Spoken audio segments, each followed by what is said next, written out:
علیکم، آپ دیکھ رہے ہیں کے نیوز ایچ ڈی۔ میں ہوں حارث علی شاہ گیلانی۔ چلتے ہیں آج کی اہم خبروں کی طرف۔ خبروں کا سلسلہ آگے بڑھاتے ہوئے رک کریں گے ساہیوال کا، جہاں سے رپورٹ کر رہے ہیں ہمارے نمائندے Bakht Khan. Circle officer anti corruption Saeed Ahmed Khan Lodhi نے کارروائی کرتے ہوئے زیر حراست ملزم کو ڈی پی او کے حکم پر گولی مار دینے کی دھمکی دے کر 5 لاکھ روپے بھتہ لینے A S I Shakeel Ahmed کو گرفتار کر لیا۔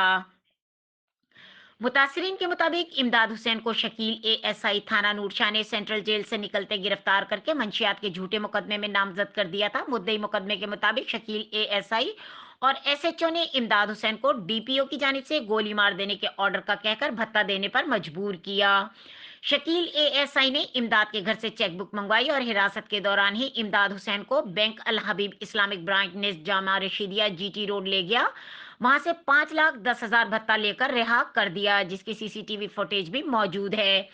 ملزم شکیل اے ایس آئی کے خلاف ملزم امداد حسین کے باپ رحمت علی کی مدعیت میں اینٹی کرپشن نے نومبر میں مقدمہ درج کیا تھا۔ ملزم اے ایس آئی شکیل کو گناہگار ثابت ہونے پر اینٹی کرپشن نے گرفتار کر لیا، جبکہ دوسرے پولیس ملازمین کی انکوائری ابھی اینٹی کرپشن میں زیر سماعت ہے، جو خود بے گناہ ثابت کرنے کے لیے ایڑی چوٹی کا زور لگا رہے ہیں۔